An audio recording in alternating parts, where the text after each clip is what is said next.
Sebenarnya TBC itu stigma masyarakat itu seperti kayak penyakit kutukan ya Mbak Novi ya. Cuma ini pertanyaan yang sering dan hampir semua pasien menanyakan pasien TB ke saya. Dok, makanan apa sih yang harus dihindari atau dipantang misalnya?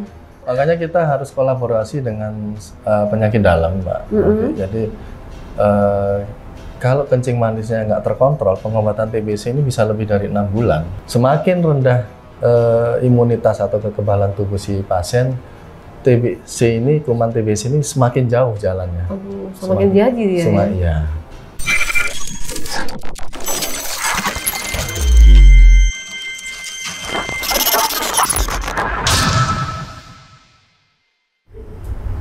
Assalamualaikum warahmatullahi wabarakatuh. Tabi pun. Pemirsa, kita berjumpa lagi dalam program kita Tanya Dokter. Program ini terselenggara berkat kerjasama Rilis ID TV dengan IDI atau Ikatan Dokter Indonesia Wilayah Lampung. Juga disupport oleh Sambal Seruit Bu Lin. Nah, tapi karena bulan puasa kita nggak bisa makan-makan, Dok. Iya. Saya akan memperkenalkan narasumber saya kali ini. Beliau adalah Dr. Adhari, spesialis paru dari PDPI atau Persatuan Dokter Paru Indonesia. Halo dokter. Halo Mbak Novi. Terima kasih sudah hadir. Ya, sama-sama. Kalau boleh tahu praktek di mana aja nih dok? Saya di Rumah Sakit Cokro-Dipo, Rumah Sakit Urip Sumoharjo, sama Rumah Sakit Airan Mbak Novi. Airan. Ya. Dan jadi dokter juga ya di Fakultas Kedokteran ya, Unila? Oh, asik nih mahasiswanya punya dokter. Dosen muda ganteng lagi. Sekarang kita mau ngobrol tentang TB, tapi kayaknya ada baiknya kita kupas dulu tentang penyakit paru ya dok ya. Kalau ciri-ciri paru yang sehat itu gimana dok? Ciri-ciri paru yang sehat adalah apabila kita bernafas itu tidak ada keluhan Mbak Novi. Jadi seperti sesak nafas atau batuk gitu. Dan kita aktivitas tidak ada yang terganggu. Misalnya kita beraktivitas jalan atau lari atau pekerjaan-pekerjaan yang berat, kita nggak ada keluhan. Itu ciri paru. Keluhannya misalnya apa? Ngos-ngosan gitu? Sesak nafas, ngos-ngosan gitu. Nah, itu kalau usia ngaruh juga ya? Ngaruh juga. Ngaruh juga ya? Ya. Sangat rentan dengan permasalahannya. Terus gini dok, kalau untuk sakit paru itu ada berapa macam dok? Paru, kita tahunya cuma TB doang ya? Paru itu banyak Mbak Novi. Jadi ada infeksi, ada paru kanker onkologi, kemudian paru penyakit kerja juga ada, kemudian asma PPOK juga ada. Iya, asma. Ya, cukup banyak Mbak Novi. Dan itu terbagi juga buat anak-anak ya, buat orang dewasa ya? Oke. Terus gini dok, tanda-tanda, kalau tanda-tanda ciri-ciri paru yang sehat, artinya kalau kita ada bermasalah, kebalikannya itu adalah tanda-tanda bahwa paru kita tidak sehat. Betul. Kalau ngomong cepat capek, ngos-ngosan, napasnya pendek. Betul, napas pendek. Kalau tidurnya bunyi, itu ngaruh nggak?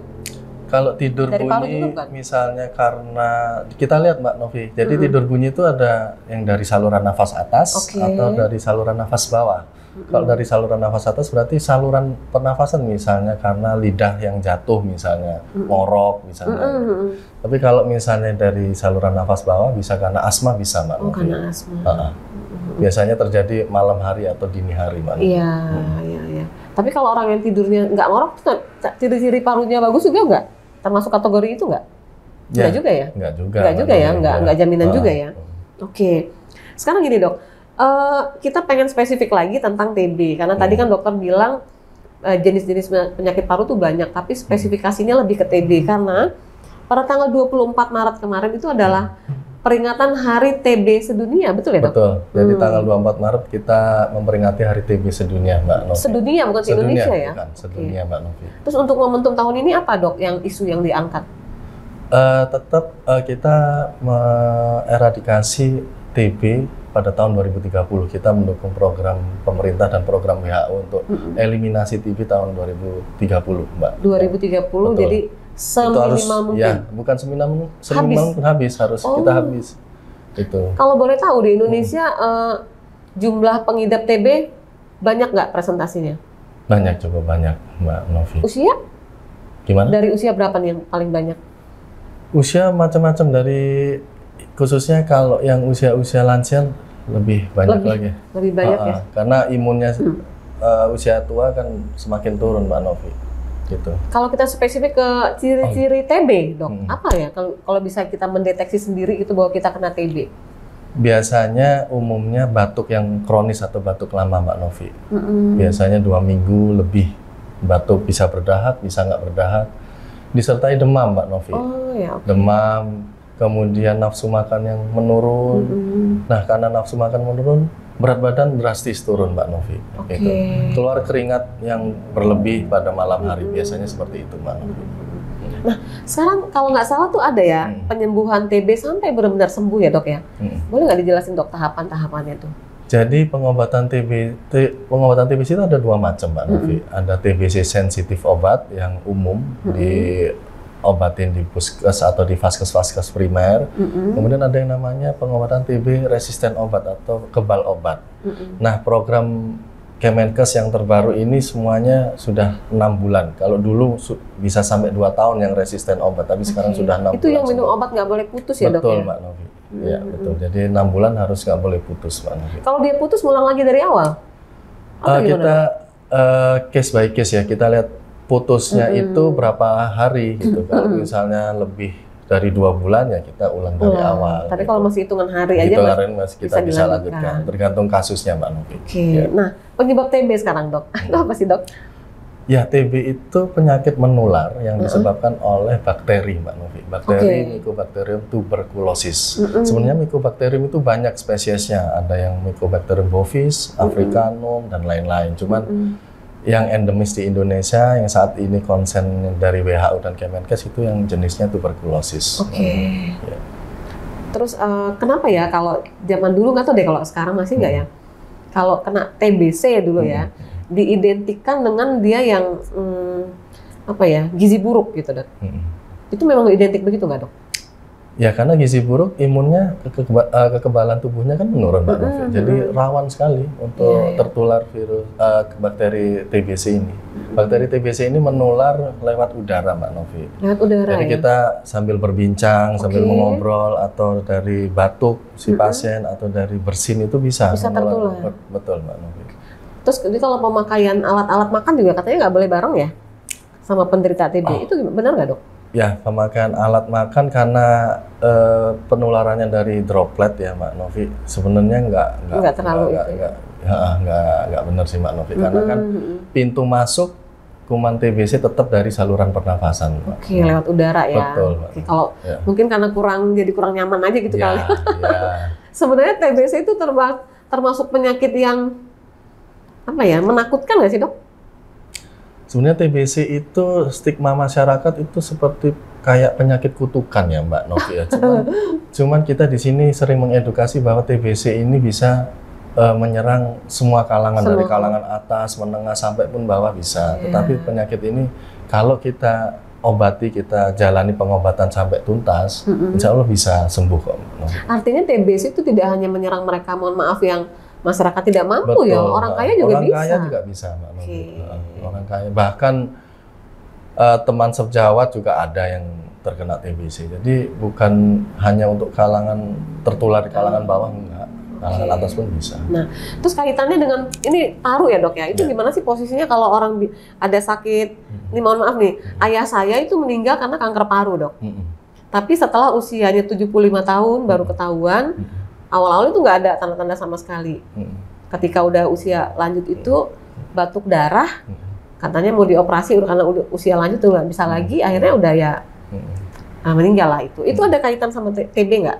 Kalau kanker berbeda, Mbak Novi. Beda. Kalau kanker itu dominannya karena genetik. Jadi bukan karena bakteri, jadi karena genetik. Ya, umumnya kanker paru itu bisa terdiagnosa saat sudah stadium 3, stadium 3 ke atas. Stadium 3, stadium 4, kalau 1, 2 jarang menimbulkan keluhan atau gejala, Mbak Novi.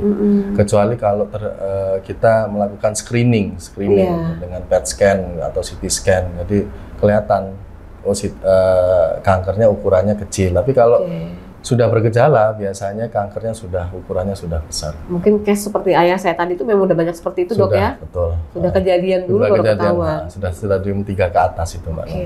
Nah, sekarang kalau rokok berat itu ada pengaruh ke TB nggak? Nah, rokok itu memiliki kandungan kimia yang dia merusak anatomi dari saluran nafas dan paru kita, Mbak Novi. Sedangkan TB itu kan bakteri atau kuman.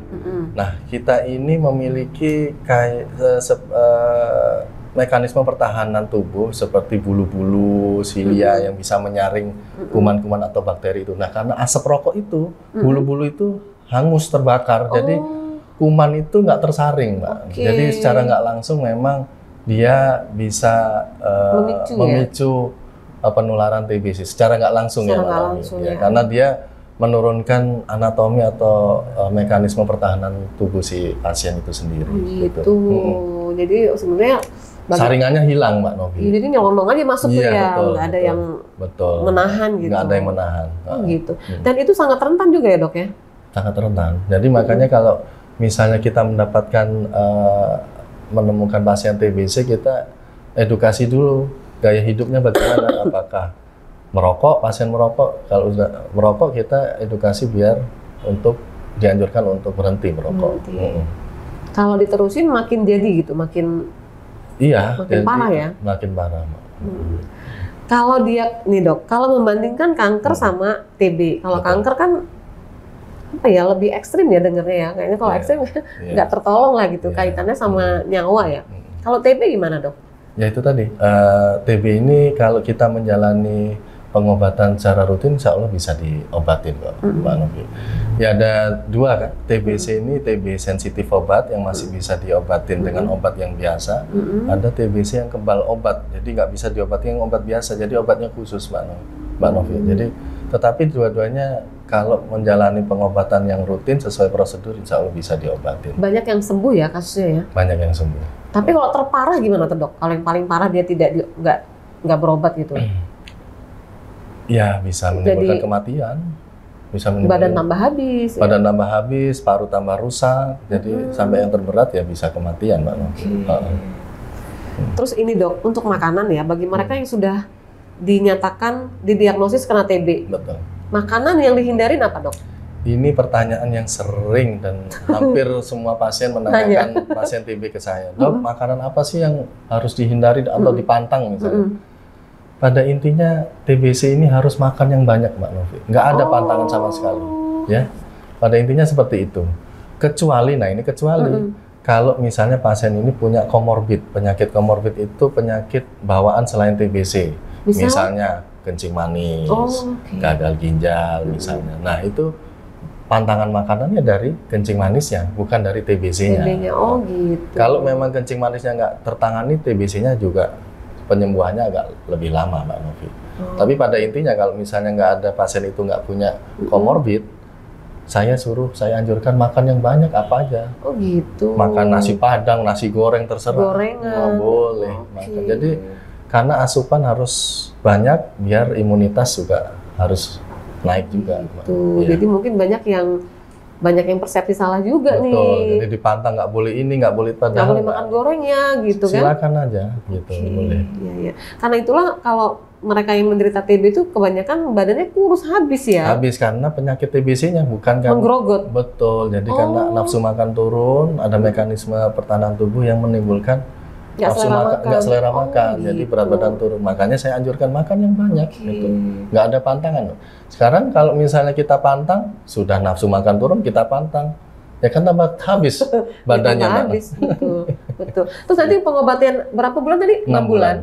6 bulan itu juga memicu dia untuk enak makan ya? Untuk biasanya ada efek dalam 1 atau 2 bulan pengobatan sudah ada perkembangan yang signifikan, Mbak Novi. Berat badan yang naik, nafsu makan yang naik juga, keluhan batuk dan lain-lain sudah mulai menurun. Nah, di saat 2 bulan pertama itu masa-masa rentan, Mbak Novi. Rentannya apa?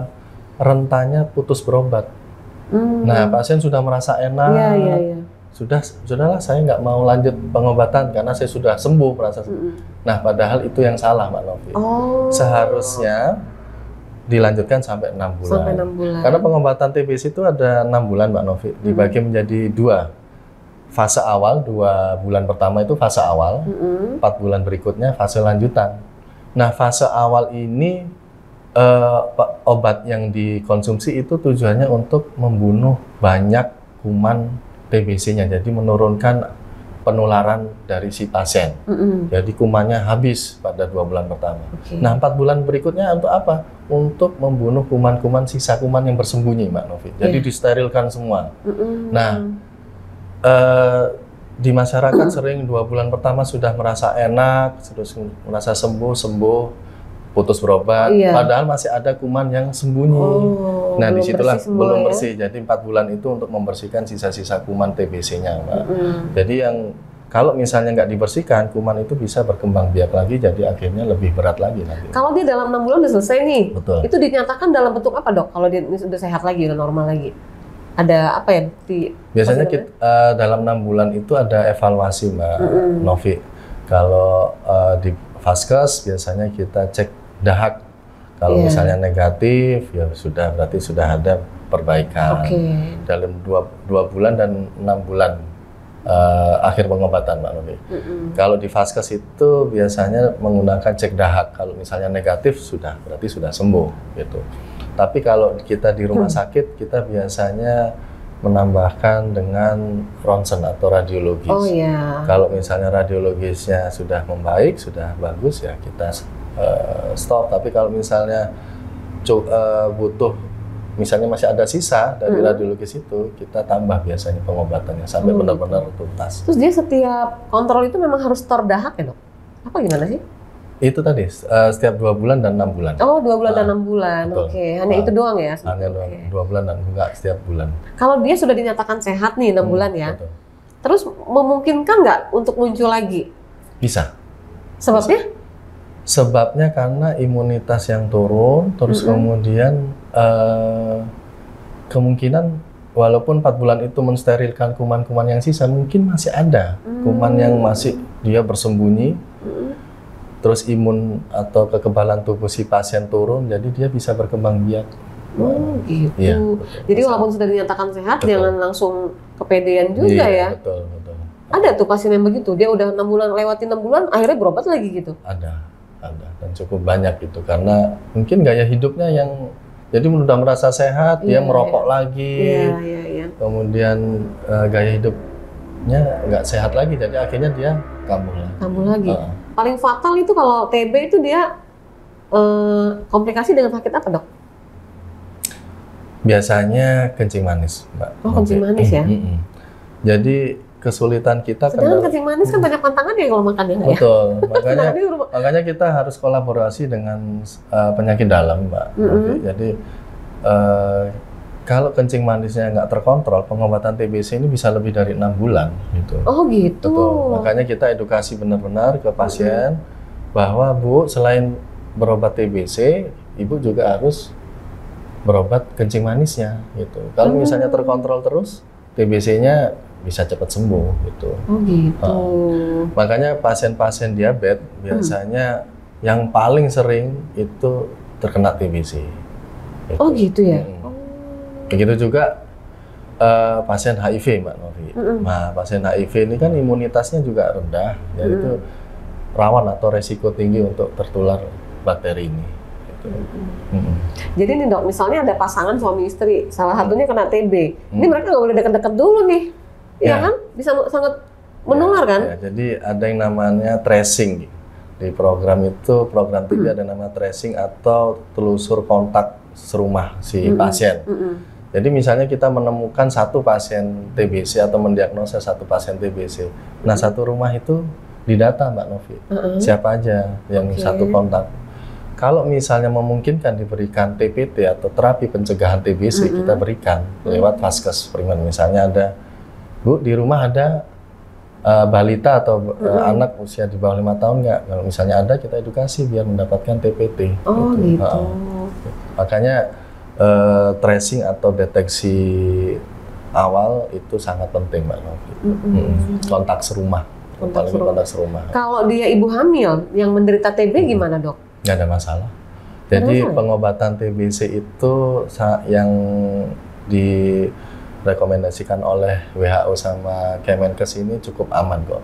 Jadi walaupun ibu hamil bisa konsumsi dan bukan berarti otomatis anaknya jadi kena TB juga, enggak ya? Enggak. Jadi tetap penularannya lewat udara. Oh gitu. Makanya pada ibu menyusui khususnya, kan menyusui kan biasanya deket nih menyusuinya. Nah kita sarankan, kita anjurkan pakai masker si ibunya gitu. Jadi nggak kontak langsung dengan si bayinya. Gitu.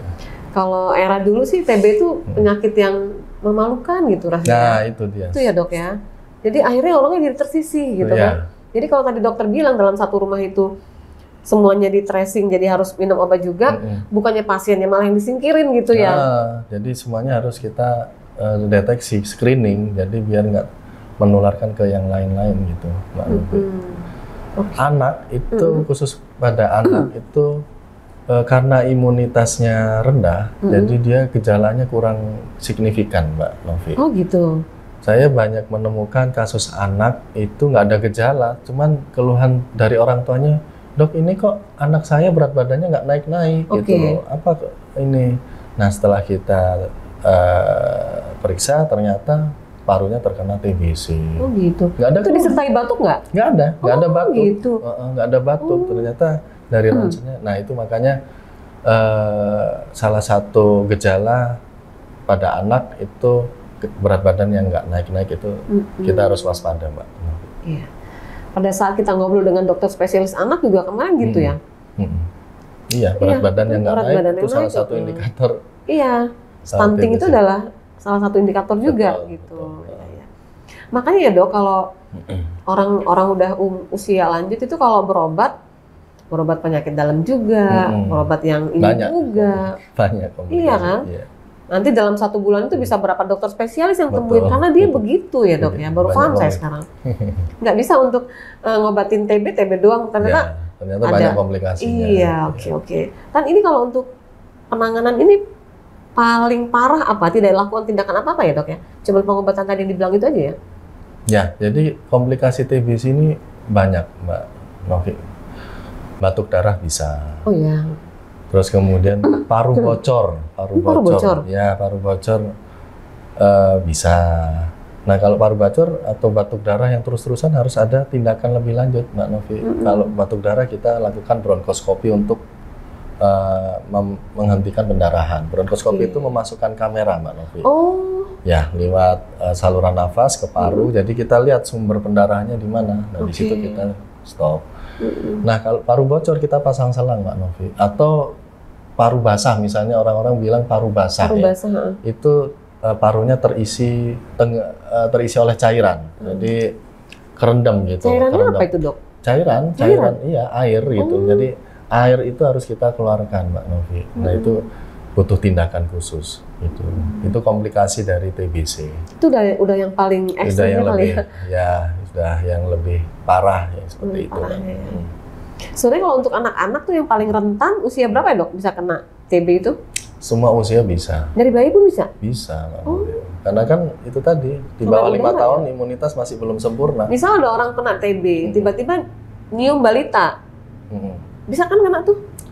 Bisa, cuman kita lihat intensitasnya. Kalau misalnya cuman sekali aja ya resikonya. Tapi kalau dalam satu rumah tuh sangat berpotensi ya? Makanya ada yang namanya tracing satu rumah ya, karena dia kontaknya sering. Mungkin perlu juga pemahaman buat mereka-mereka yang memang kena TB untuk maksudnya sadar lah gitu ya, nggak boleh terlalu berkomunikasi terlalu dekat, apalagi dengan anak-anak gitu kali. Komunikasi boleh, asal kita ada pelindung dirinya seperti masker. Pakai masker. Apalagi dalam 2 bulan pertama saya sangat ketat menganjurkan 2 bulan pertama harus pakai masker ya Pak. Dimanapun ya? Dimanapun. Entah si pasien, entah satu rumah. Kontak satu rumahnya itu. Kalau sudah 2 bulan bolehlah agak longgar-longgar pakai maskernya. Cuman untuk 2 bulan pertama itu kan menurunkan angka penularan atau infeksiusnya itu. Gitu ya. Terus ada nggak dok kasus, ini kan pengobatan 6 bulan ya, tapi dia sampai 6 bulan tuh masih ternyata nggak terlalu signifikan gitu perubahannya, ada nggak? Ada. Apa sebabnya itu dok? Ada 2 kemungkinan Mbak Novi. Yang pertama memang jumlah kuman yang ada di badan dia itu sangat banyak sekali. Jadi 6 bulan masih kurang. Udah kelamaan gitu kali ya? Sudah. Jadi telat lah datang ke dokternya. Jadi kalau seperti itu saya tambah biasanya pengobatannya sampai benar-benar sudah selesai sembuh gitu. Atau yang kedua, kemungkinan kedua dia kasusnya bukan TB yang sensitif obat, tapi yang kebal obat yang tadi saya sampaikan. Kalau sudah kebal obat ya nggak mempan lagi sampai pakai obat. Nggak mempan lagi. Namanya kebal, Mbak. Gimana dong? Ya itu ada pengobatan khusus. Pengobatan khusus. Kalau dulu masih 2 tahun pengobatan. Nah sekarang sudah ada 6 bulan pengobatan, Mbak. Oh iya. Jadi lebih singkat lagi. Dan itu sebagian besar sih berhasil ya dengan pengobatan 6 bulan itu ya, Dok? Ya. Oke. Dok, itu kalau TB itu apakah dia hanya ada di paru? Ya. Jadi TB ini ada 2 macam, Mbak Novi. TB paru dan TB ekstra paru atau di luar paru. Oh gitu. Ya. Pada intinya TBC atau bakteri TBC ini bisa menyerang semua organ tubuh kita.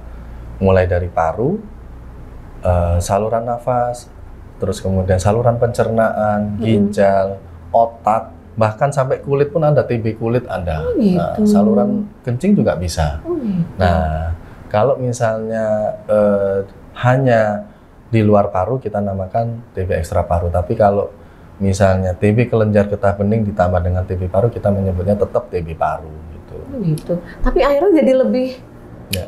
lebih berat dong sakitnya ya kalau udah begitu. Tetap pintu masuknya dari saluran pernafasan atau paru. Dari saluran pernafasan itu dia berkembang biak dan bisa jalan-jalan, Mbak Novi, ke organ-organ yang lain melalui saluran kelenjar getah bening atau saluran pembuluh darah, Mbak Novi. Bisa berjalan. Terus penyembuhannya sama seperti tadi ya?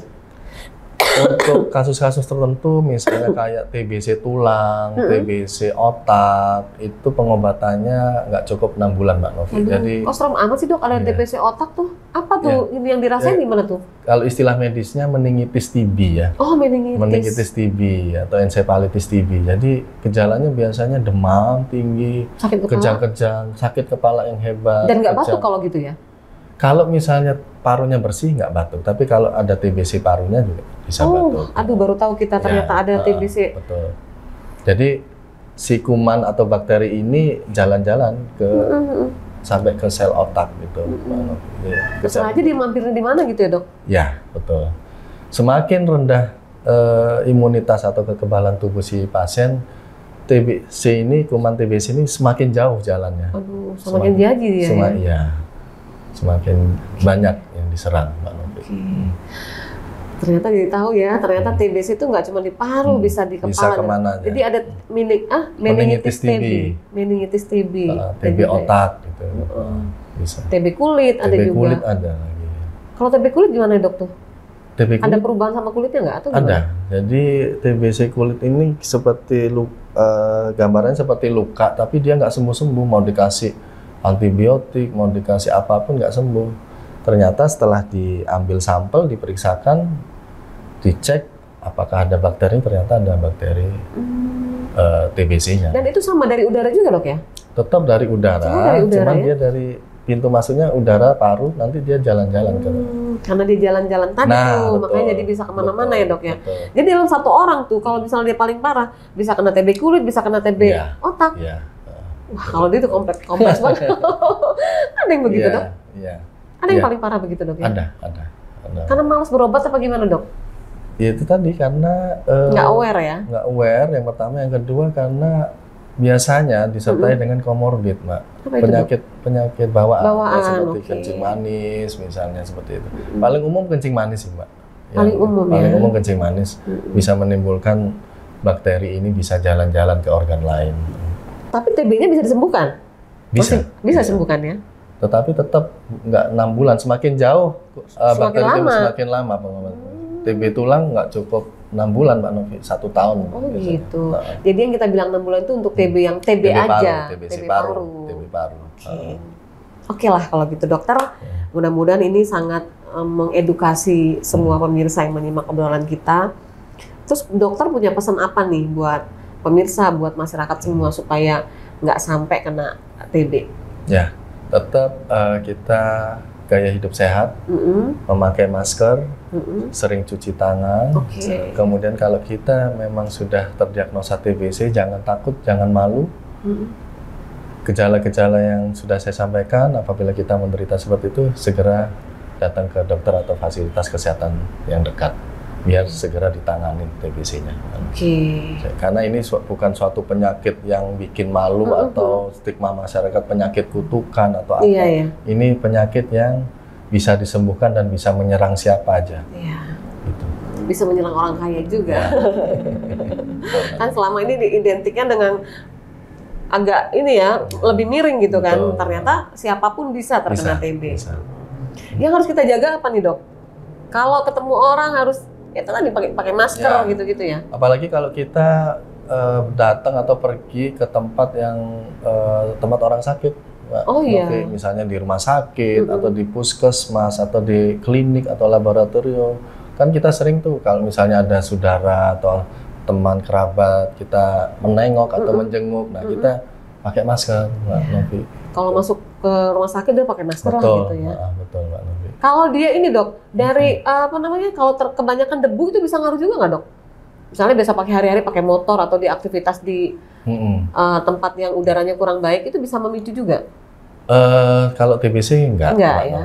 Kalau itu lebih cenderung ke arah asma atau PPOK-nya. Kalau TBC tetap penyebabnya adalah bakteri tuberkulosis. Dan TBC ini menular? TBC ini menular. Itu catatan yang harus Jadi kalau dalam satu keluarga ada yang dinyatakan kena TB, ya udah harus tahulah harus bagaimana gitu ya. Dan keluarga yang lain juga harus ikut minum obat juga supaya nggak terkena. Support dari keluarga orang terdekat sangat penting. Jangan sampai si pasien ini merasa dikucilkan, apalagi sama keluarga sendiri gitu. Sama teman-teman ya. Nah, betul. Oke. Makasih dokter untuk penjelasannya. Sama-sama, semoga ini bisa mengedukasi kita semua. Dan tadi dokter bilang di Indonesia penderita TB banyak. Targetnya dinolkan tahun 2030. Indonesia saat ini menempati peringkat 2 dunia angka TBC-nya, Mbak. Oh iya? Betul. Nomor 1 negara apa? India. Ini bisa dua sisi, kabar baik, bisa juga kabar buruk, Mbak. Baiknya apa, Dok? Kabar buruknya kita nomor 2. Iya. Kabar baiknya berarti deteksi kita bisa luas. Jadi semakin banyak kita mendeteksi TBC, semakin banyak bisa kita obati. Daripada kita angkanya sedikit, tetapi ternyata banyak yang nggak terdeteksi. Nah itu. Ternyata nomor 2 ya? Nomor 2 dunia. Dan target 2030 itu 0 ya? 0, ya, eliminasi. Progresnya sejauh ini gimana, Dok? Ya, sudah semakin berkurang gitu juga. Angkanya semakin menurun, Mbak. Harus ada kepedulian nih dari kita semua ya, Dok ya? Kita semua masyarakat khususnya, kemudian dari pemerintah setempat untuk mendukung program ini. Kalau kita, maaf Dok, sebelum kita closing, kalau ada tanda-tanda batuk-batuk terus yang tadi dokter bilang, ke puskes aja cukup kan? Ke puskes atau ke klinik dekat cukup. Nggak harus langsung ke spesialis kan? Nggak, kecuali kalau misalnya dari puskes atau klinik masih belum bisa menentukan diagnosanya, baru dirujuk. Oh gitu. Oke pemirsa, demikianlah obrolan saya bersama Dr. Athari, spesialis paru dari Persatuan Dokter Paru Indonesia tentang penyakit TB. Mudah-mudahan yang sudah terkena cepat sembuh. Amin. Dan yang sehat jangan sampai kena ya, karena kita ikut mendukung program tahun 2030 0 TB di Indonesia. Amin. Gitu ya dokter ya. Terima kasih untuk IDI, Ikatan Dokter Indonesia Wilayah Lampung, kerjasama dalam program Tanya Dokter, dan juga untuk Sambal Seruit Lampung, terima kasih supportnya. Sekali lagi terima kasih dokter untuk kebersamaannya. Pemirsa, demikianlah obrolan saya dalam Tanya Dokter kali ini. Saya Novi Balga mewakili kerabat kerja yang bertugas undur diri. Sampai jumpa dan wassalamualaikum warahmatullahi wabarakatuh. Waalaikumsalam warahmatullahi wabarakatuh. Thank you, Dok. Terima kasih, Mbak Novi.